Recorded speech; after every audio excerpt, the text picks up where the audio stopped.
क्योंकि 2 महीने ऐसे निकल जाएंगे। दिसंबर की छुट्टियां, सर्दियों की छुट्टी भी आएगी, नानी के घूमने भी जाएंगे, फिर हाफ ईयरली जिसके नहीं हुए वो भी हो रहे होंगे, फिर प्री बोर्ड भी होंगे, प्रैक्टिकल्स भी होगा, वाइवा भी होगा, फिर जाकर 2 महीने बाद कहीं बोर्ड एग्जाम आएंगे नजर। ऐसा ही होगा सबके साथ, है ना।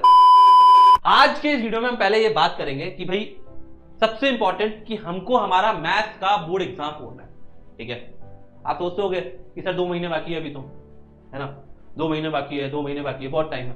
तो हमें इस पूरे जो हमारा जो सेशन है इसमें बोर्ड एग्जाम को फोड़ कर आना है, कैसे भी करना है, कुछ भी करना पड़े ये फोड़ना है ना, मैथ्स को फोड़ना है। क्यों फोड़ना है? क्योंकि यहां पर आना चाहते हो ना, आप लोग सभी आना चाहते हो इन चेहरों के बीच में।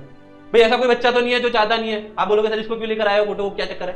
भाई ये इसलिए कि आप अपनी परसेंटेज डिसाइड कर लो कि यार मेरी फोटो कहां होनी चाहिए, या फिर मेरी परसेंटेज ये होनी चाहिए तो मैं यहां पर भी इसी परसेंटेज के साथ आऊं।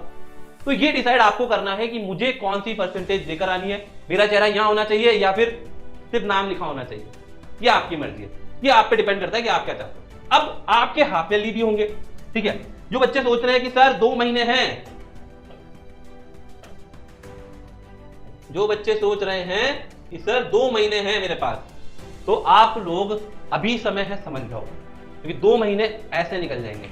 दिसंबर की छुट्टियां, सर्दियों की छुट्टी भी आएगी, नानी के घूमने भी जाएंगे, फिर हाफ ईयरली जिसके नहीं हुए हैं वो भी हो रहे होंगे, फिर प्री बोर्ड भी होंगे, प्रैक्टिकल्स भी होगा, वाइवा भी होगा, फिर जाकर 2 महीने बाद कहीं बोर्ड एग्जाम आएंगे नजर। ऐसा ही होगा सबके साथ, है ना।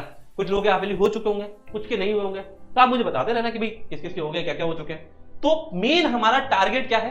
टारगेट है हमारा सर ये, किसी का टारगेट ये है क्या? नहीं है। किसी का टारगेट ये है क्या? नहीं है। हमारा टारगेट क्या है? ये हमें क्या करना है, बोर्ड एग्जाम में मैथ्स फोड़नी है। और मैं एक्सपेक्ट करता हूं कि आप में से हर एक बच्चा क्लास 10th की मैथ्स में 100 आउट ऑफ 100 लेकर आए। ये मैं इतना सा एक्सपेक्ट करता हूं कि यार मैं जब अपनी तरफ से 100% दे रहा हूं, बल्कि 200% दे रहा हूं, तो आप लोग मैथ्स में 100 आउट ऑफ 100 लेकर आओ, बस और कुछ नहीं चाहिए। आप ये ले आओगे तो मेरे लिए काम खत्म। अब सबसे इंपॉर्टेंट चीज, ये नोट बना के लिख लेना। ये गलती हर एक बच्चा करता है, ये गलती आपको नहीं करनी है। इससे क्या होता है? इससे आप पिछड़ जाते हो। पहली चीज, कभी भी किसी के साथ अपना सिलेबस डिस्कस मत करो कि तेरा कितना हो गया भाई बता दे, तेरा कितना हो गया बहन बता दे। नहीं, किसी से कभी सिलेबस डिस्कस नहीं करेंगे। अपना सिलेबस अपने तक रखेंगे, ना किसी को बताना है, ना किसी से पूछना है कि किसका कितना हो गया। क्योंकि अगर आप डिस्कशन करोगे तो वो बोलेगा, चाहे उसका 2 ही चैप्टर हुआ भाई, लेकिन वो क्या बोलेगा? बोलेगा भाई अपने 2 ही बचे हैं। और फिर आप बोलोगे यार मेरे तो 4 ही हुए, मेरे तो 10 ही हुए। फिर आप क्या होगे? डिप्रेशन में आओगे, आप परेशान होगे कि यार उसका तो इतना हो गया, मेरा नहीं हुआ। आप अपने घर वालों के सामने उससे पूछोगे तो घर वाले बोलेंगे नालायक, फिर तो 4 चैप्टर में वो तो पूरा पढ़ लिया, भले ही उसने पढ़े एक भी ना हो, ठीक है। तो इसलिए डिस्कशन नहीं करेंगे कभी भी, किसी भी बच्चे से सिलेबस का डिस्कशन नहीं करना है।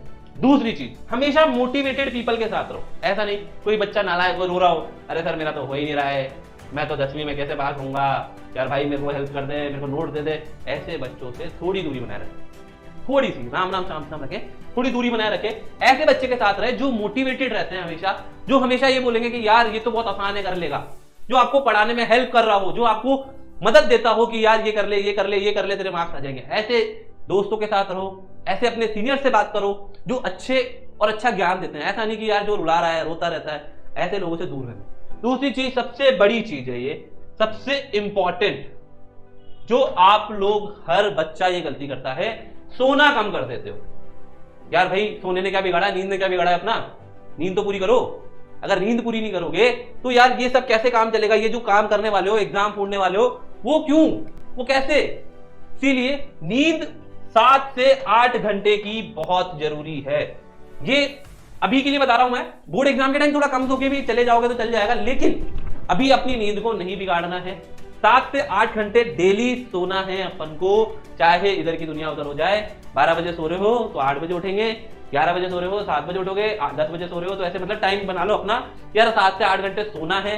नींद कंपलसरी, क्योंकि नींद के समय आपका क्या होता है, जो ब्रेन है ना वो ज्यादा तेज वर्क कर रहा होता है, जो आप याद कर रहे हो ना वो उसको एक्यूमुलेट करता रहता है, तो इसीलिए नींद जरूरी है।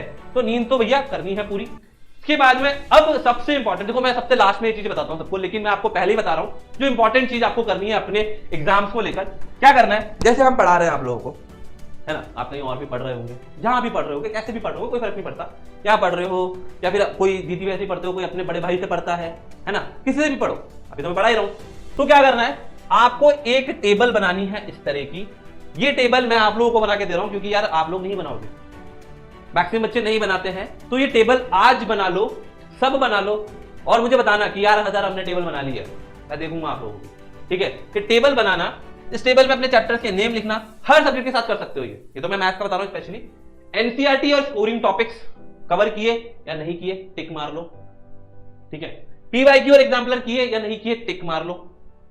इंपॉर्टेंट फॉर्मूले, इंपॉर्टेंट टॉपिक लिखे या नहीं लिखे, टिक मार लो। फिर उसके बाद मोस्ट डिफिकल्ट टॉपिक, जो सबसे डिफिकल्ट टॉपिक है, जैसे मान लो रियल नंबर में प्रूव √2 इर्रेशनल, ये आता है, ये मोस्ट डिफिकल्ट टॉपिक है, मुझे नहीं आता सर, तो हमको इसको लिख लेना है कि यार ये मैं बार बार करूंगा, रिवाइज करता जाऊंगा जब तक मैं इसको घोट ना लूं। नहीं आता तो घोट लूंगा, लेकिन इसको मैं करूंगा, ये मेरे डिफिकल्ट टॉपिक है, मुझे नहीं आते, मुझे करने पड़ेंगे। पॉलिनोमियल में तो कोई डिफिकल्ट टॉपिक है ही नहीं यार, मुझे सब आता है, बस करो। पॉलिनोमियल में एनसीईआरटी कर ली, मैंने एनसीईआरटी बोली करने को, एग्जांपल्स करने पड़ेंगे, एक्सरसाइज करनी पड़ेगी। पीवाईक्यूज करने हैं भाई। अब सर कुछ बच्चे बोलते हैं सर हमारे पास पीवाईक्यू नहीं आ रहे, भाई ऐप के अंदर देखो तो सही, आप लोगों को चैप्टर वाइज पीवाईक्यू मिल रहे हैं। इंपॉर्टेंट टॉपिक फॉर्मूले लिख लो। ठीक है, अब इनके साथ साथ आपको नोट्स भी बनाते जाने हैं। ठीक है, नोट्स बनाते जाने हैं, क्योंकि क्या होगा, जब आप पढ़ रहे होगे तो वो नोट्स आपके रिवीजन के टाइम काम आएंगे। किसी ने अगर अभी भी नहीं बनाए हैं तो बनाओ, जिसने बना लिए बहुत अच्छी बात है। तो इस तरीके से आपको फॉलो करना पड़ेगा। फिर आते हैं चैप्टर वाइज स्टडीज, हमें पता होना चाहिए। कई बच्चों को आज भी नहीं पता कि कौन सा चैप्टर कितना वेटेज रखता है, कैसे पढ़ाई करें, कौन सा टॉपिक पहले उठाएं।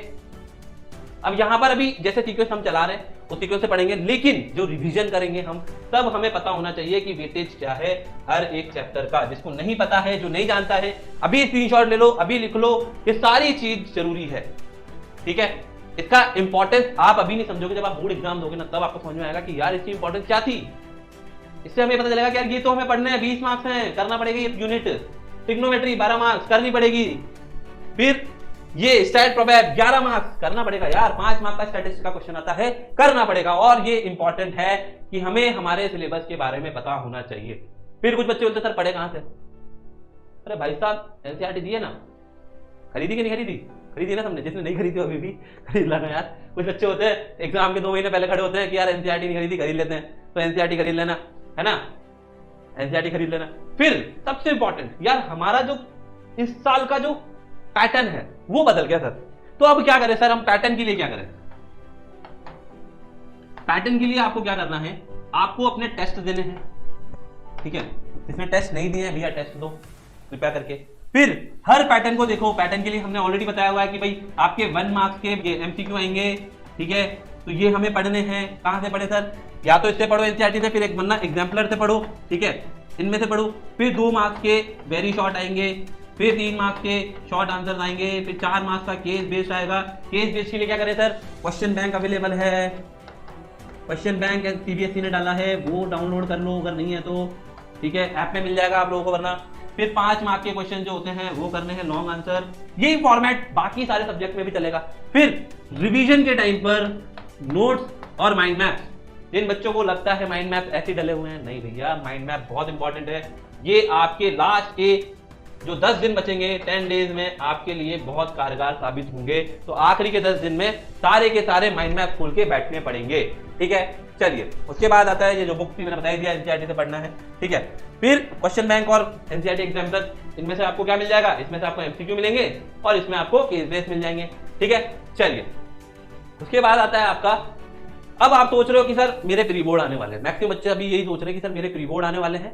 कुछ बच्चों के प्री बोर्ड होंगे दिसंबर में, कुछ के होंगे जनवरी में, राइट। ऐसा तो कोई बच्चा नहीं है जिसका मान लो दिसंबर में है या फिर किसी का फरवरी में हो, कोई ऐसा तो नहीं है। मैक्सिमम बच्चों के जो बोर्ड होंगे वो कब होंगे, दिसंबर में होंगे, कुछ के जनवरी में होंगे। तो पहले बात करते हैं जिनके दिसंबर में है उन्हें क्या करना है, ये चीज ध्यान रखो। जिनके दिसंबर में है, मान लो 15 दिसंबर से बोर्ड है या मान लो 10 दिसंबर से बोर्ड है या कभी भी है, तो आपको क्या करना है, आपको अपने प्री बोर्ड की तैयारी करनी है और सिलेबस कंप्लीट करने पर ध्यान नहीं लगाना है। अगर सिलेबस कंप्लीट हो गया तो कोई बात नहीं, अच्छी बात है, लेकिन अगर सिलेबस कंप्लीट नहीं हुआ है तो सिलेबस कंप्लीट करने पर ध्यान मत लगाना। जल्दी जल्दी पढ़ोगे, आधा ज्ञान ज्यादा खतरनाक होता है।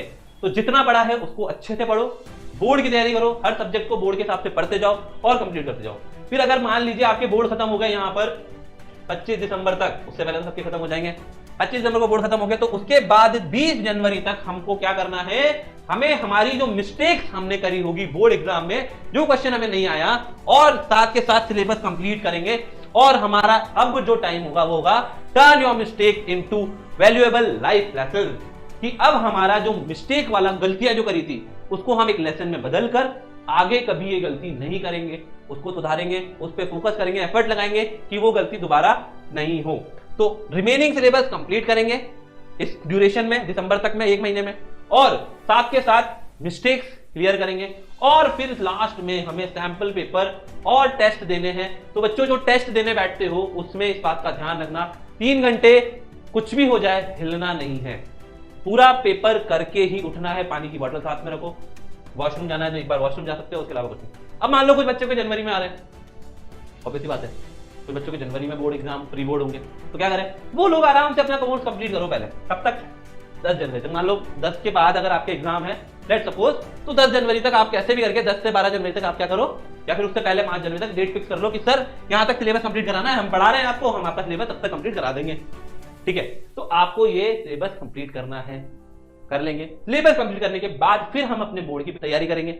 जो बोर्ड आता जाएगा, जैसे मैथ्स का बोर्ड पहले है तो पहले pre board, sorry pre board की, मैथ्स बोर्ड की नहीं, प्री बोर्ड पहले पढ़ा मैथ्स का, फिर साइंस पढ़ लिया, फिर इंग्लिश पढ़ लिया, ऐसे प्री बोर्ड देते जाएंगे। और प्री बोर्ड के बाद आपको सेम सैंपल पेपर और टेस्ट करने हैं 3 घंटे के साथ, सिटिंग बनानी है और टाइमिंग रखना है। क्या क्या टाइम रखेंगे? 10:30 से 1:30 PM का। इस ड्यूरेशन में आपको अपने एग्जाम देने हैं, जो भी आप टेस्ट दे रहे हो, जो भी सैंपल पेपर सॉल्व कर रहे हो। और कुछ बच्चे नालायक ऐसे होंगे अभी तक जिन्होंने सीबीएसई के सैंपल पेपर नहीं किए होंगे, है ना, मुझे पता है, बता दो कौन कौन है जो नहीं करके आए अभी तक। सीबीएसई वाले सैंपल पेपर अगर नहीं किए ना तो कर लो, वो करने के बाद में आपके पास कुछ नहीं बचा है। ठीक है, ये कर लिया तो आपने जंग जीत ली अपनी। ठीक है, फिर आप खुद आके मुझे बोलोगे सर बोर्ड एग्जाम में मेरे 95 आए, 98 आए, 96 आए, और क्या चाहिए फिर। ठीक है, तो इतना करना है, इसके अलावा कुछ मत करो। मेरी तरफ से आपको यह है कि भाई बेस्ट ऑफ लक, पढ़ते जाओ और फोड़ते जाओ। ठीक है।